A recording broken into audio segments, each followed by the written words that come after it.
are watching Political Conversations.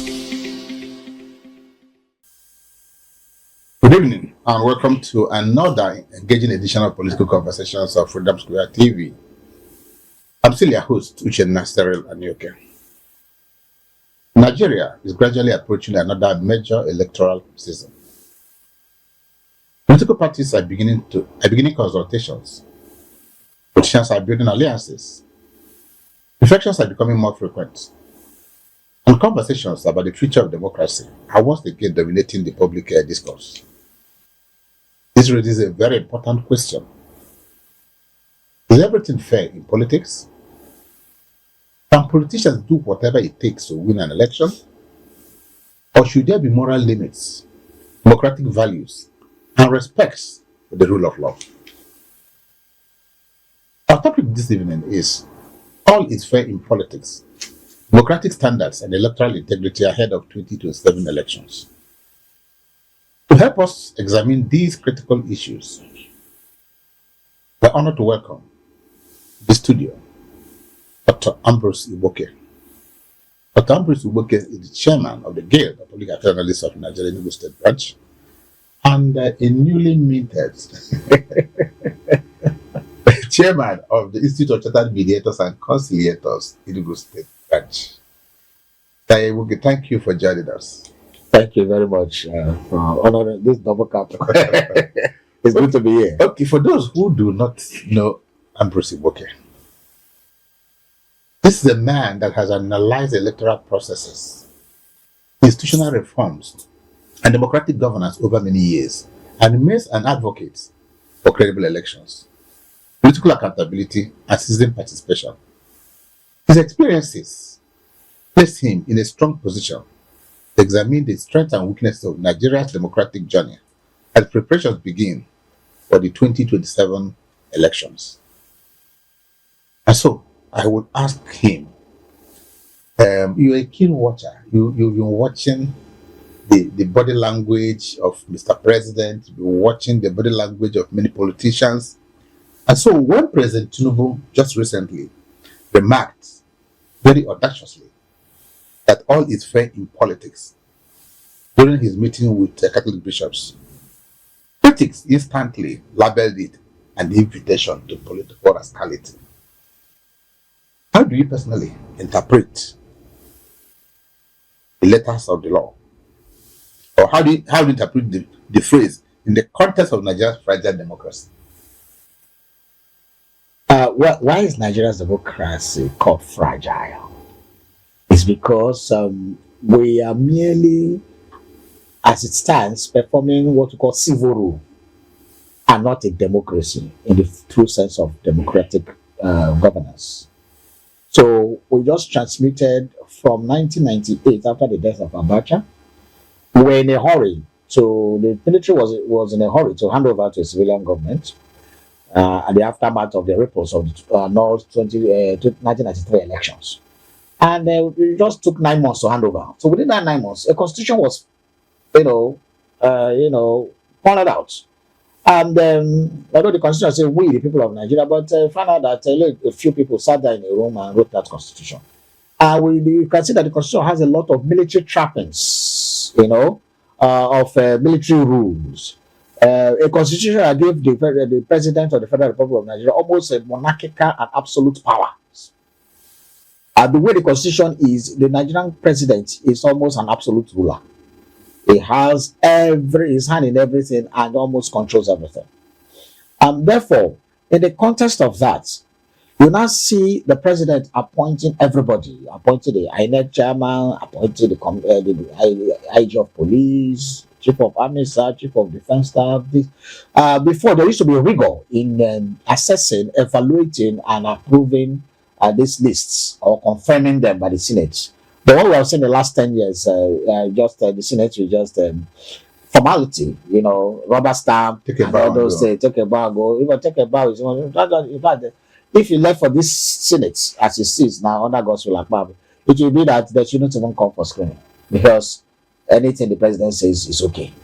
Now, when we come back to now the issue of that kind of statements All is fair all is fair. in politics. It is a successor to the statement made by the president in the run to the 2022 election. Snatch and grab and run, And when you snatch it, you grab it and run it. What are we talking about? The ballot box. And that is why, the ballot box would have been rendered in terms of after the election. Nobody would have been snatching it if results were transmitted electronically. But again, when you see people talk like that, it's not only Tinubu. I remember Buhari said that baboons will be soaked in blood. We remember people like Erufai talking about people living in body bags and all those things. These are vitriolic statements that are acerbic. That can puncture insane countries. These things. These are the kind of statements that caused war in Rwanda. That went into a very serious fratricidal war between the Hutus and the Tutsis. And these are how these things started.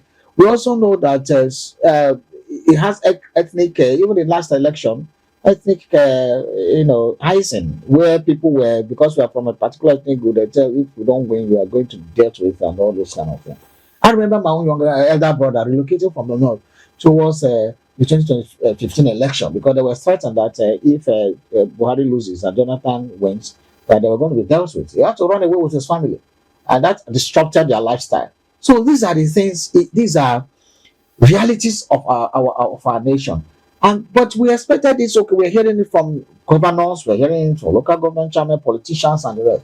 But no, we are not hearing it from the president, and that is where it gets more scary. Because when we hear it from the president, it means that those who have been doing it now have approval, now have a seal of authority, a kind of they have been encouraged by the highest authority to do what they continue to do. I remember the last election in Kogi State of this Usman Ododo that succeeded Bello. During the time of Bello, after Bello's fourth term, they say 4 + 4 is 8, and anybody will know na tatata.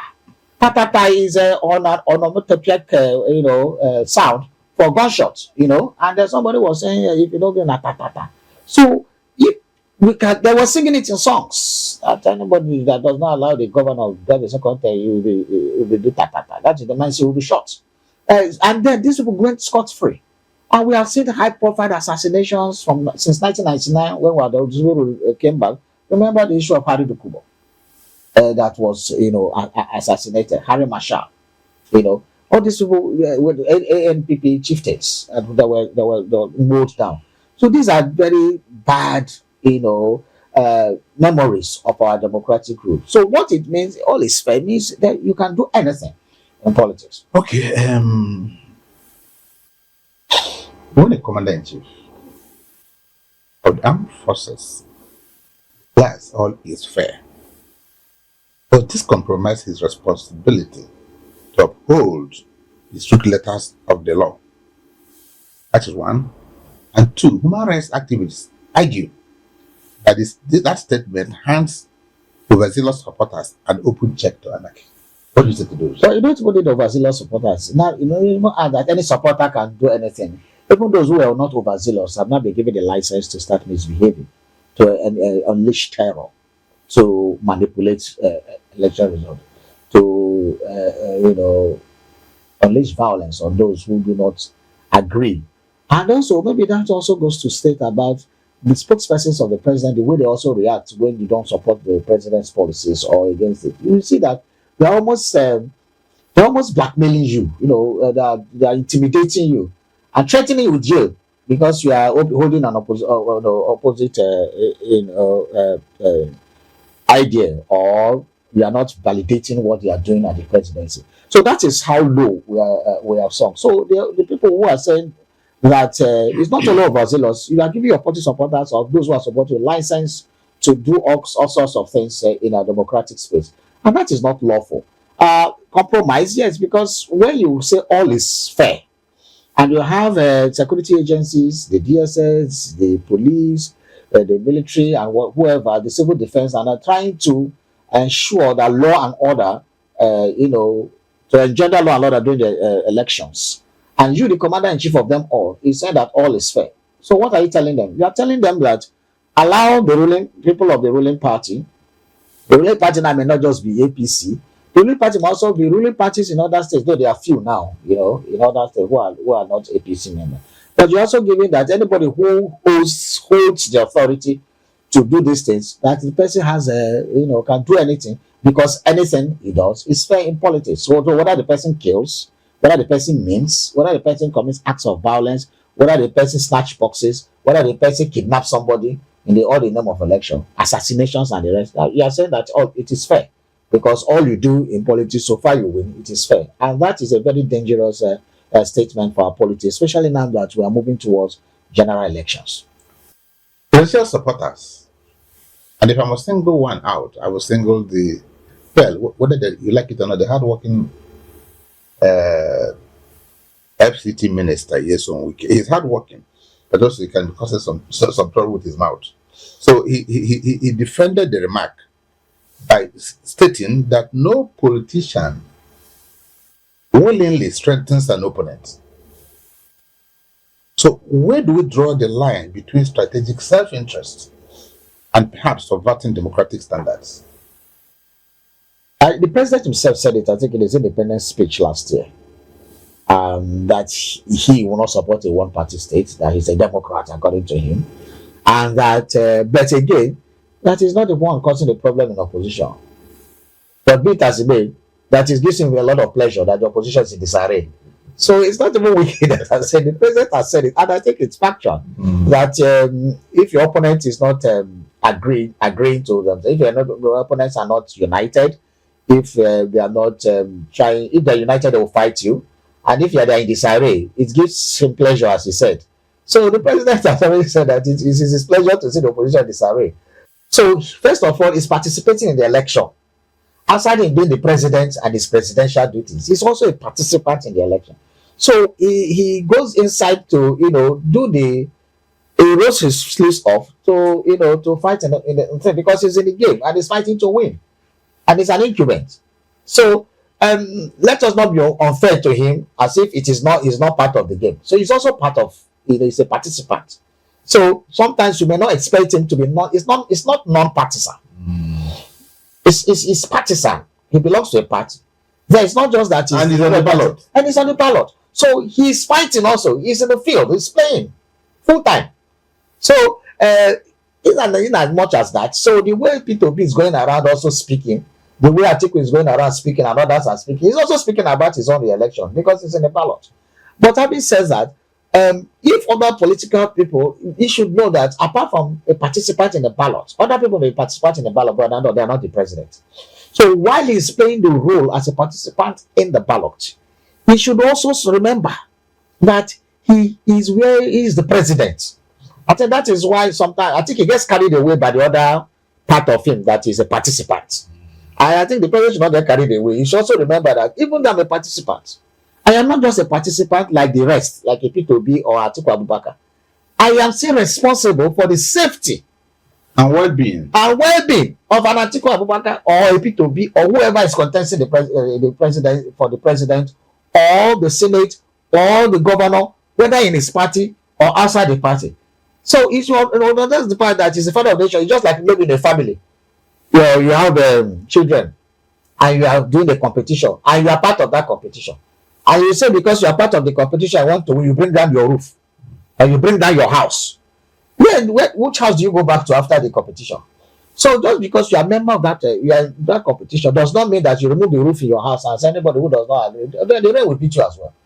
So that's what we are saying, that we are appealing to the president that he should remember that being a participant does not mean that he should forget his presidential duties.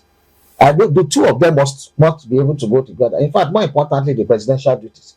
Because we must have a country before we have an election. You don't have election in vacuum. And you don't have an election in Banana Republic. You must have an election in a society that works, in a structured governance, and in a democratic setting that be able to engender a true, fair, and election with integrity. As we without considering that all political actors adopt this all is fair mantra that the president has so said, then one will be asking, and I want you to attempt an answer to this. So what moral or ethical leverage does the state have left to prosecute electoral offenders? And then that is why prosecution of a lot electoral offenders have failed over the years. The ones that are even caught, when they go to court, most of them, nobody wants to come up to give witnesses in courts. And most of them are left off the hook because you cannot keep a man accused forever. The person must face judgment and the rest. And we just found out that people who even said this person cheated, and then sometimes when these cases go to court, the opposition itself does not have enough evidence that Okay. can convict the person. And sometimes most of these things are hearsay. Most of these things are not documented. And then sometimes most of the ones that are documented, they are not enough to get a prosecution. And when you talk to judges, you talk to lawyers, these are the issues they have been having over time. And when you come to those who commit the thuggery, after a while, when you hear people when they are in detention or whatever, you hear people saying, "Oh, sometimes they just get order from above and they are released." And so the moral compass is not there, and the ethical considerations are not there.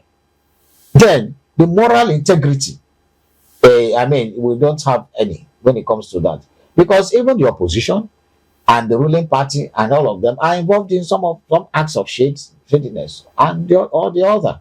So it has come to be recognized as a political culture where we see vote buying as a political culture, vote selling, we see thuggery, violence, and all those things as part of our culture, and that has become a big problem. And sometimes it scares even people from going to the ballot.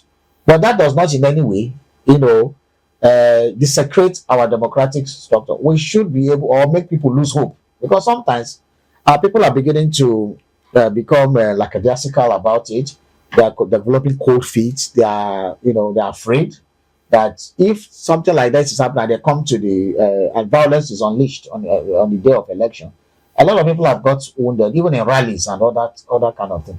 We see rallies of lesser political parties being disrupted, things being scattered, people being hunted with guns, machetes, and all kinds of weapons because they came to have meetings. And so these are the dangerous signals that we are sending. And then again, people outside are watching us. I mean, Nigeria is not a pushover country.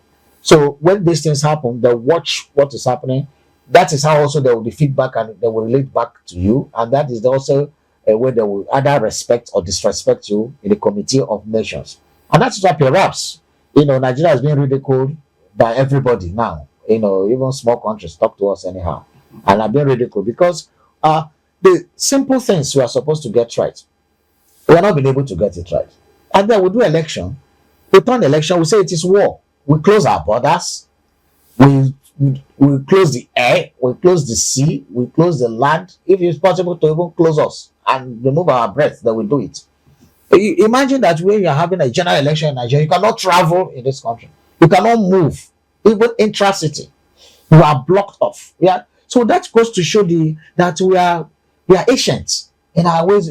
Not even in the ancient Greece was election conducted in this way, that everybody is locked down.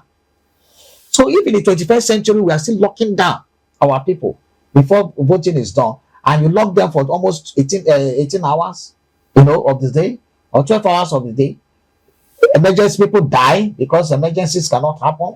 People don't know how to get there. They don't have transport. People don't have cars, have medical emergencies they will die of because public transports are not allowed to run. And also, that is the lens, that is the prism, that is the perspective in which the other parts of the world look at us. And that's why when you go out as a Nigerian, they will start wondering whether you have tails between your legs because of this kind of caveman-like behavior. That we cannot even do the simple things. And so when these kind of statements are made at that highest level, it's just like what we are having now. The South Africans coming to Nigeria, diplomats in South Africa, following the delegation and telling our people it's because of Igwe of South Africa. That's why we are killing people and telling Nigerians to pack away. And I asked them, is it also Igwe that caused you pushing the Mozambicans? Is Igwe the issue of you dealing with Ghanaians? Because we are no more feared. We are giants with clay feet. And anybody can just come pour water on the feet and then we wobble. Just recently, when Mr. President swore in Professor Ojo Apiton as INEC chairman, he charged him to protect the electoral integrity. Rotimi Amechi, former transport minister, and now vice presidential candidate Atiku Abubakar, dismissed this as nonsensical because according to him, the administration is bent on winning the 2027 election by all means. And so, how can the public consider these institutional charges by Mr. President with Amechi's stand? I would not use Amechi's stance to judge anything that is credible.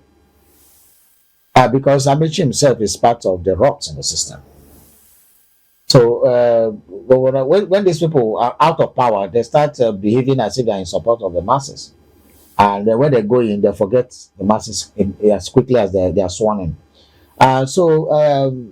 Chief Rotimi Amechi is not a parameter that we use to even try to gauge or evaluate statement. But I would rather take it for more but sometimes if you don't read what is written in the motto very well and you enter the motto, you'll be in trouble. You'll be in trouble. What if they have written that this motto is a coffin and yet you enter and you didn't read it?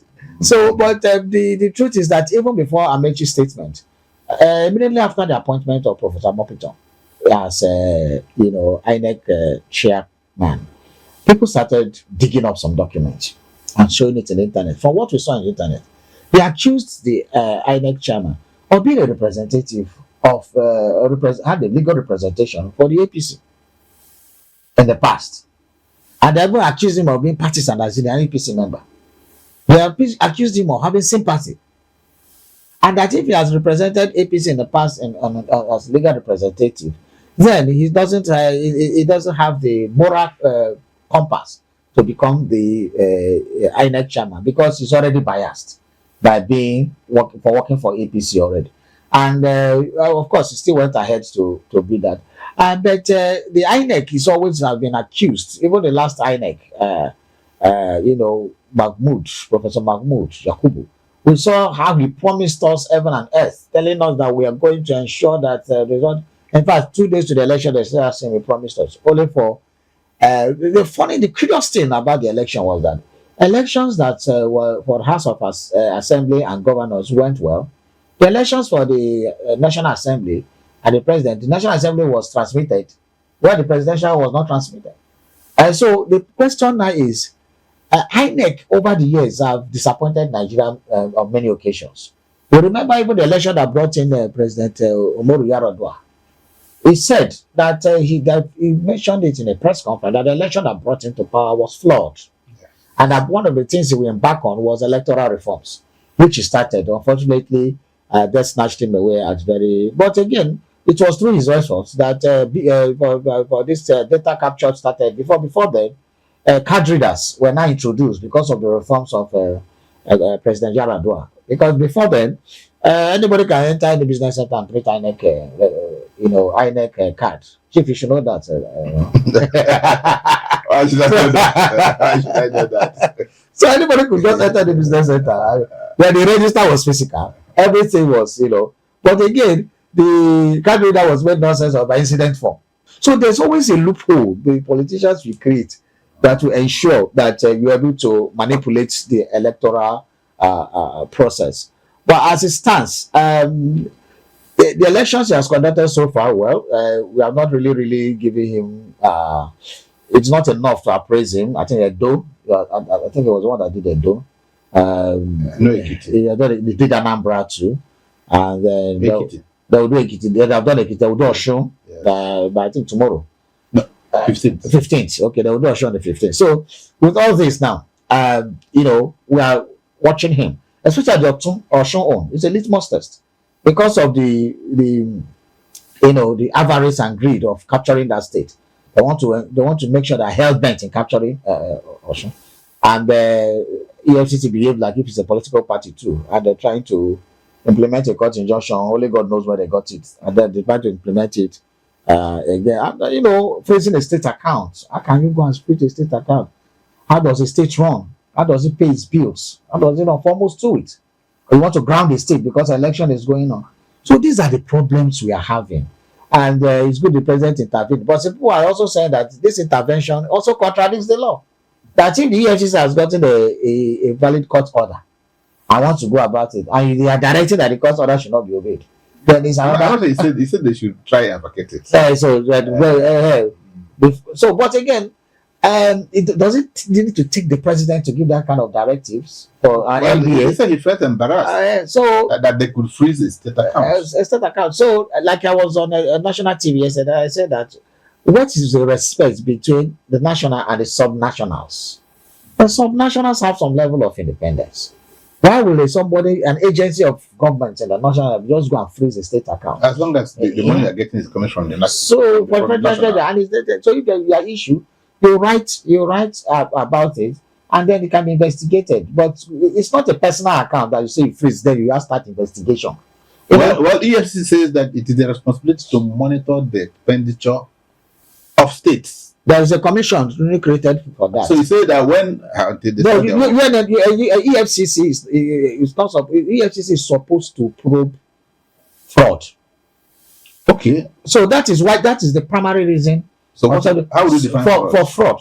If a state government is transferring money from state coffers to some quote unquote fictitious companies, how does that know? For example, are they the auditors? Do you know? No, let's plan this thing. So let me tell you. Let me tell something you may not know. If you walk into a bank and deposit a certain amount of money, EFCC gets to know.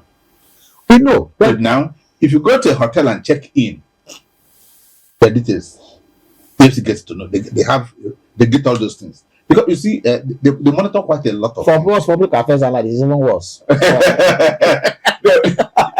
I don't know if you know the mandate of the EFCC. They can question if you're a public figure and you wear this shoe and it looks expensive. They can question it. But the same EFCC will also sit down and say that, and you tell them there's a crime here, there's a fraud here going on. They say, oh, you are not written a petition. No, but you have to write to them. So who wrote the issue now is that do you know what of the man that paid school fees up front? They're still investigating. They're just investigating it. I've not been able to get a court order. So these are the things that when people look at, when you're in the good books of the ruling party or the national president, the EFCC looks the other way.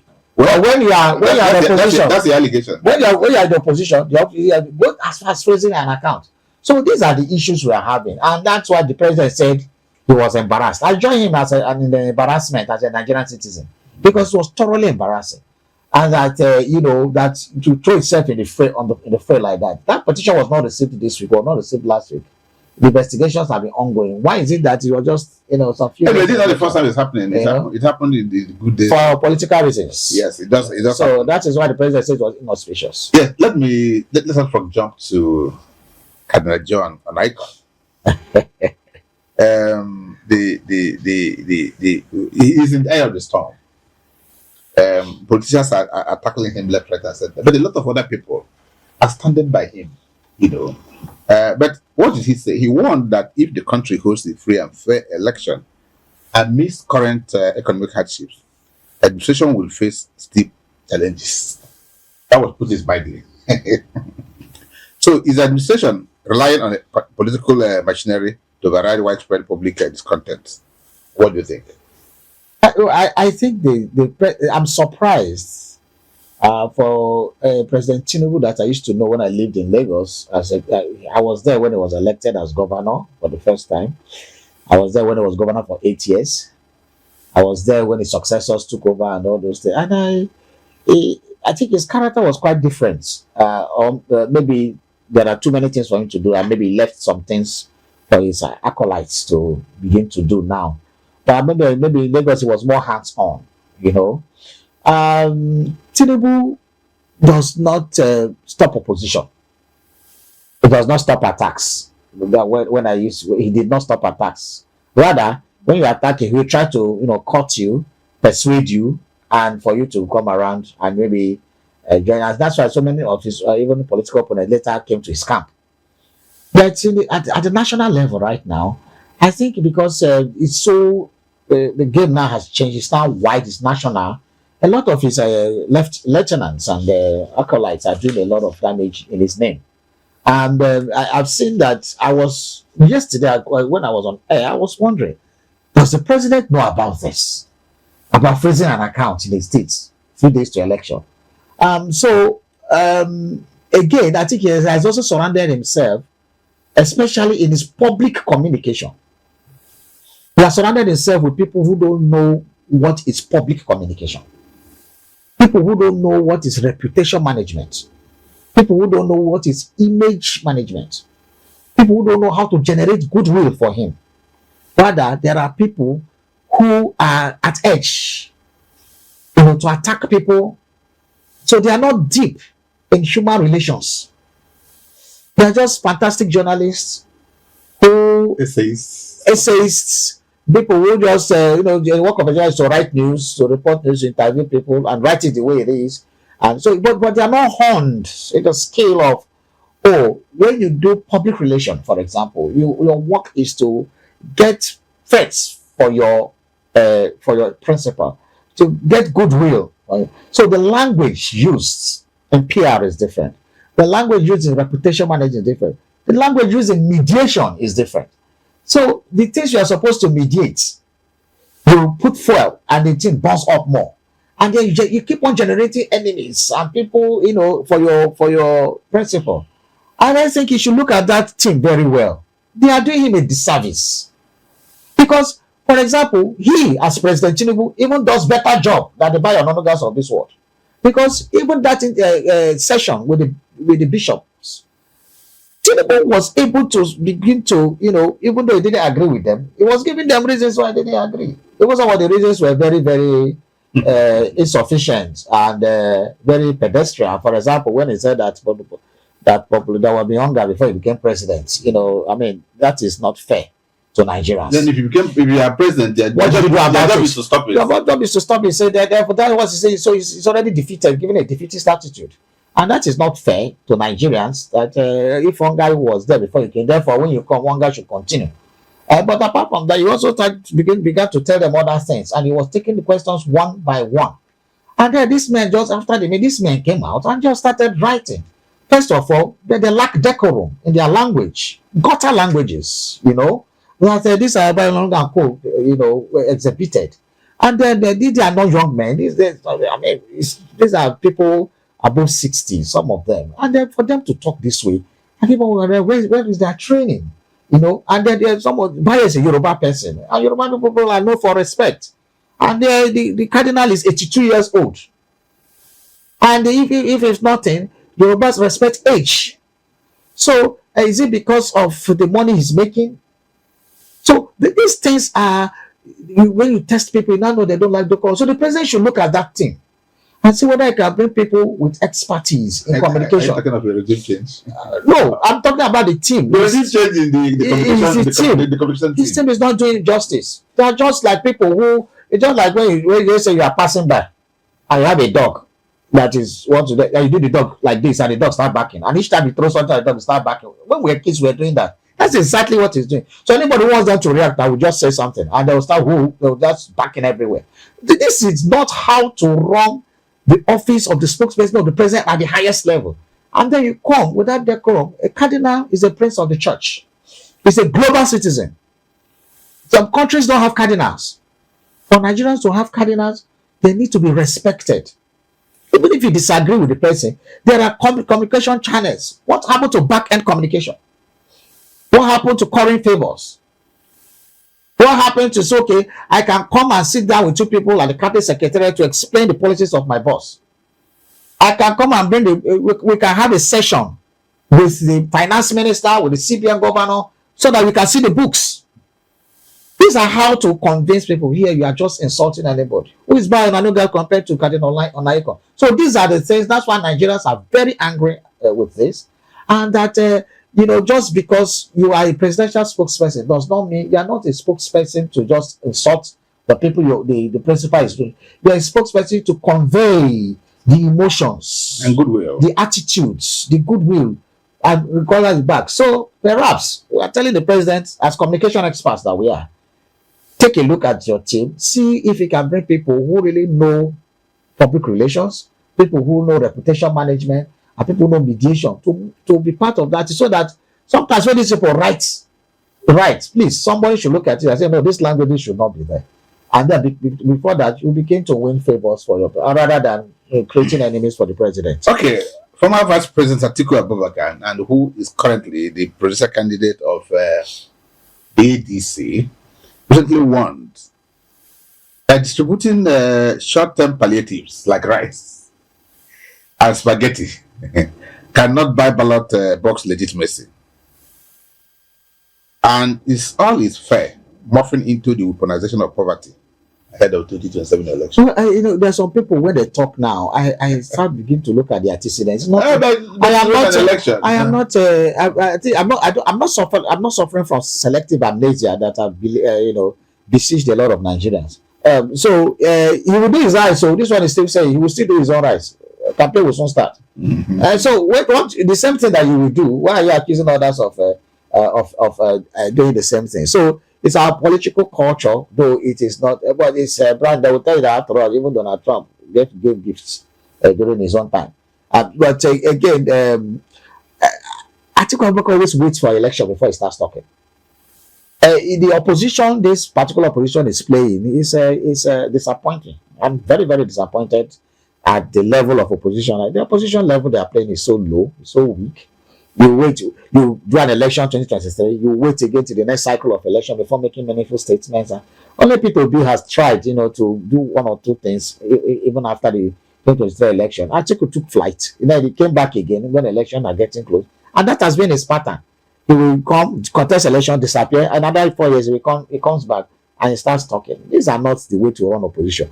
And this opposition is not giving the presidency sleepless nights. Can you remember how this man made the governor, when President Jonathan feel? People like Mohammed. That they gave them sleepless nights. They used propaganda, they used forensic analysis, they used statistics, they used everything against the government of Jonathan. What is this opposition doing? The opposition making the ruling party too comfortable.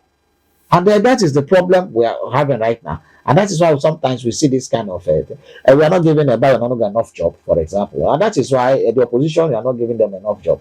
And that is why they have time to start abusing people like Cardinal Naiko. If they have enough job in their plate that will make them keep on defending, then they will have a lot of things to respond to. But unfortunately, the opposition has not been doing very well. So, Alhaji Atiku Abubakar, Nigerians are not sort of buying these things you are talking about. And the integrity of the ballot is always with Nigerians. Whatever Nigerians allow to happen is what will happen. And Nigerians are always tilting towards primordial sentiments, ethnicity, nepotism, religion, and all kinds of party affiliations and the rest. And that is still what we see in 2027 election. Nigerians have not had that paradigm shift. They have not had a change in mindset and attitude. And 2027 is going to be the same. Let's look at, the future of democracy in 2027, so to speak. The president boldly stated regarding 2027, we will restore to the end. I won't give them a red carpet. But this language set a combative, potentially dangerous tone for security agencies ahead of the polls. If it is for this one, I think it doesn't. It doesn't. Election is a contest. Okay. And it's as intense as a wrestling match. But the wrestling matches should be in the realm of ideas, of ideology, of campaign messages, of mobilization, of reaching out. I get to the persuasion. That is where the contest is. That is where the metaphoric wrestling comes in. But is it like a wrestling match? You sweat it out. You are not going to win election by rolling out that carpet and wearing your makeup and bouncing. No, you're going to roll up your sleeves and work for it. I think that is what the president. That's my interpretation of what the president. He wrestled to the end. He wrestled to the end. So he wrestled to the end. So he won't give them a record. Yeah, that's wrestled to the end means that Linek announces the results. Okay, that's just a good one. Let me just think aloud. Really? High-profile resignations have happened in APC. As a former aide, Audu, he stepped down and is actually campaigning against Mr. President. Do you think this suggests an internal fracture? Or these just basic political principles? I've not seen the high profile. I don't know the person you call the name. I don't even know him. You don't know him? So there's no high profile resignation from the APC. I've not heard any. Even I was expecting that people who didn't get the candidacy in the various aspirants, I thought that by now many of them would have left. But there was no massive exodus from what I see. So I there were people who I thought would have gone to other political. Maybe they didn't see other political parties attractive. Maybe that is why they didn't go. When we had vibrant political parties, you would have seen it moving around. Are you getting the point now? Okay, the ruling party recently reaffirmed its stance on the Muslim ticket for 2027. In a highly sensitive to show religious landscape, it was pushing this continuity test. This continuity to test the boundaries of faith and inclusive national representation. I think they bust themselves to the corner by this Muslim ticket thing in 2023. And we heard rumors earlier this year that the president was trying to see whether he could get a Christian from the north to run 2027 with him. But I think, again, after checking the backlash, it may affect him too. So the Muslim ticket was a dangerous gamble that pitched, that Nigeria, even in the military era, it didn't happen. Anything that was cool. The only time it happened was when people like Buhari was head of state. We know he stands in religion and all those things. With Idiamo. After that, it didn't happen again. I mean, Babangida immediately stopped that by choosing a BTQ as his assistant. And even when the BTQ came, people like Augustus Ikom took over. Those people, Christians, and he made sure he maintained that. Abacha too, I think, maintained that too. Abdul Salam, the same thing.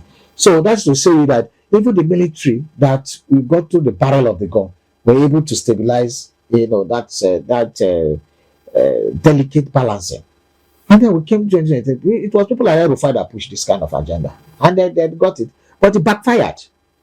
It backfired because even this Christian genocide talk and all those things were because of this kind of issues that happened at the beginning. But again, we are happy that the people who started experimenting that, like in Kaduna, where you have Kaduna State, where you have a large population of Christians, are beginning to rescind their hard stance on this kind of injustice.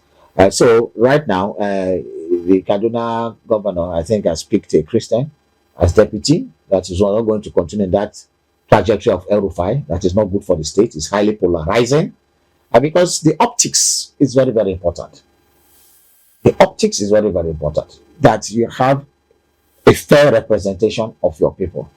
And I think by the time they were considering other things, I think they have boxed themselves to a corner, and they just feel they say, okay, let them just allow this vehicle to roll over. Okay, well, some people argue that why is there too much emphasis on national ticket of a Muslim? When you come to states, you find it is either Catholic, Anglican, or whatever. You say that we should also take a look at some states and discover that one religious sect seems to be dominating others. Well, that's for the states to talk about, but that's it. Well, for me, it's not neither here nor there, because the internal wranglings of a particular religious group does not concern the macro community most of the time. So it's not like say, okay, this Muslim person is Izala, this person is this person is that. No, that is for them at that micro level to sort out.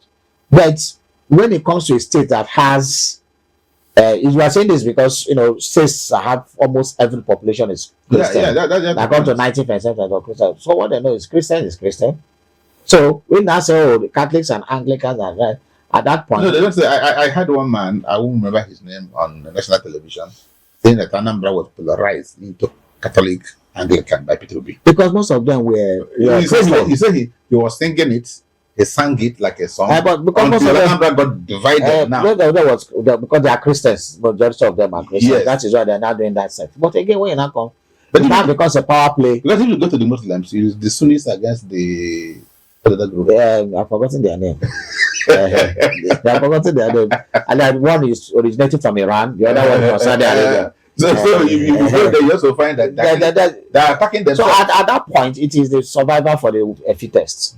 Because, but at the national level, because the nation is made up of predominantly Christians and Muslims, that is why that shit is coming there. Because but when we now go to a state that has mostly Muslims, they now start having the sect. Yes, you have When we come to Muslims states that have Christian population, we now start having the sect, denominational. you have the Catholics, you have the Protestants, you have the denominational then you have the issues. Pentecostals. So those are the things. But you see those things as but at the national level, it's basically two religions that are very, very Yeah, because all the other sects in Christianity will come We'll together. come together as Okay, one or two questions before we call it a day. And if regional and religious elders are openly, as exemplified by Cardinal Onaikon, are pleading with Mr. President not to seek re-election due to performance, does his insistence to restore to the finishing point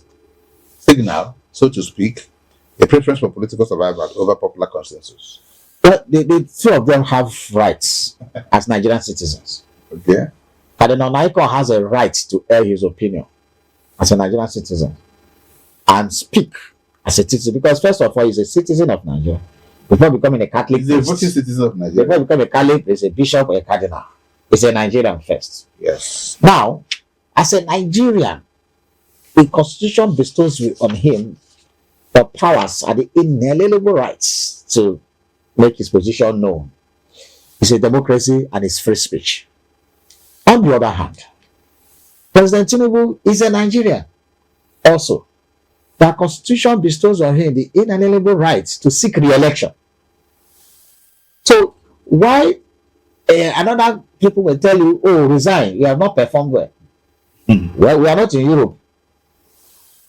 We are not in some United States of America or some places where if you didn't do well, you will resign honorably.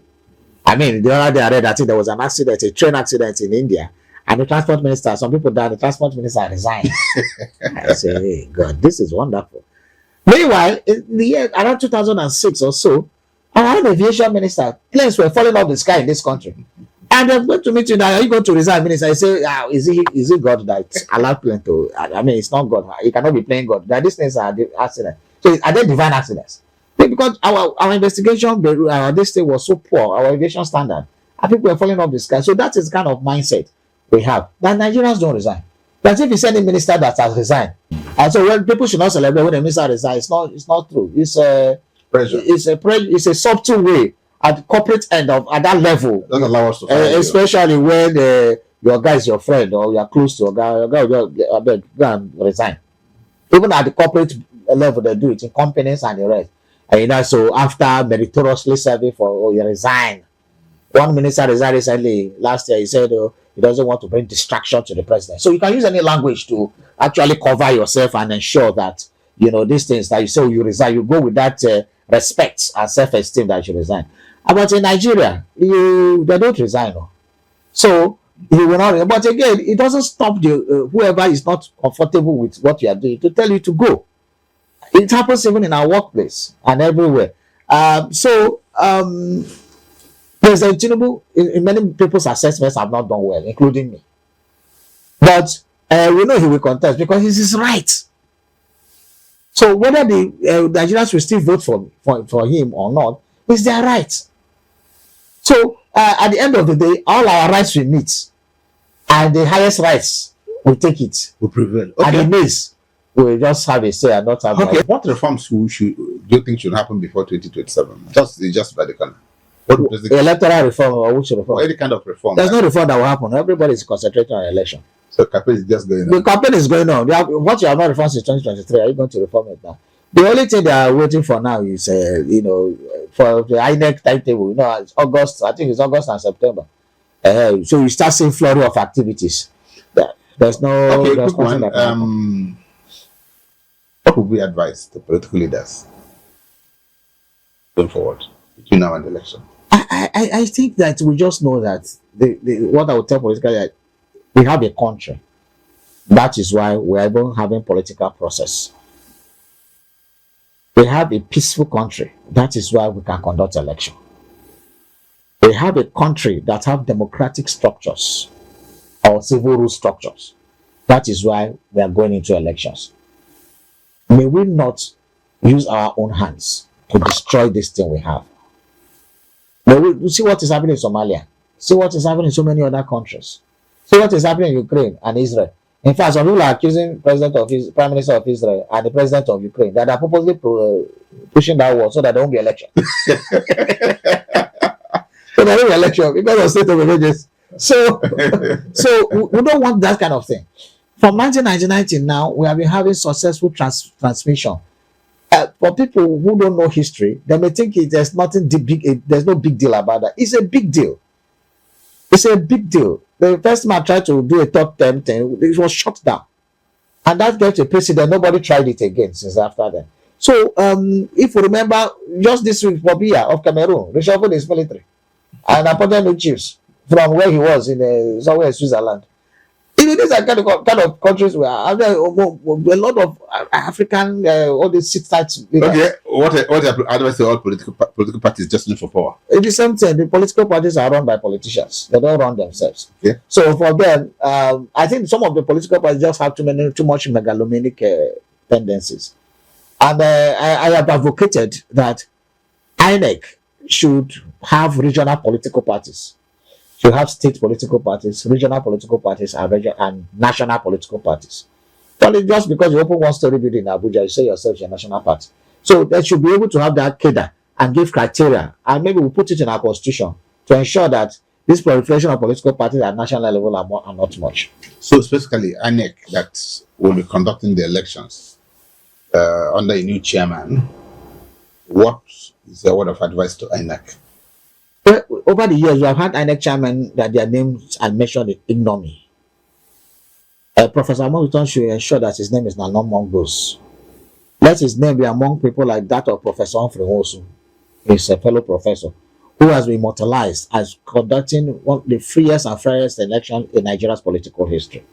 Let him fight to ensure that his name is written in gold like that of Professor Humphrey Nwosu. It should not go down in ignominy as the name of people who have been smeared because of the bad ways when they conducted the election. Let the INEC of this generation be INEC we can be proud of. So that as Nigerians, we know that if the elections are conducted in true and fairest manner, they will accept it. So what's your advice to security agencies ahead of the election? I mean, the security agencies should be very careful that they are not in the ballot. One, that they are not political parties. Two, that the DGs of political parties are not party chairmen. They are not party, ward chairmen. They are not agents of political parties.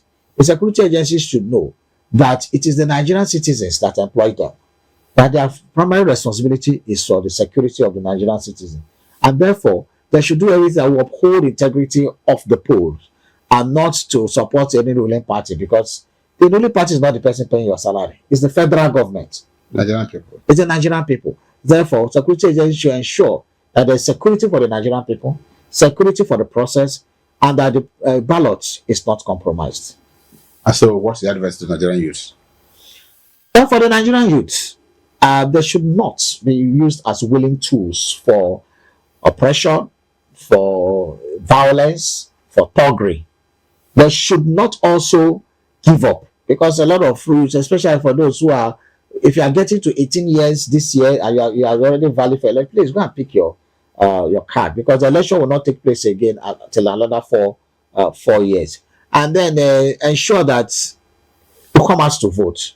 Please do not join those who say that they already know the results, don't be part of the election. No. If these people know that elections don't matter, your votes don't matter, they won't come to you to beg for votes. They won't come and beg you for votes every time. It's because they know that your votes matter. That is why they come to, every year they come to beg you for votes. Even do all kinds of mundane things like frying akara on the road or corn and carrying babies at the back, because they just want to get your interest. That is when you should know that it matters. So get your valid voter's card and make sure you are part of the process. And finally, what's the advice to every eligible voter ahead of 2027 election? Ordinary voter. I think the ordinary voter, every Nigerian citizen that's able to, please, if you don't have your voter's card, go and get it now. Let's have it.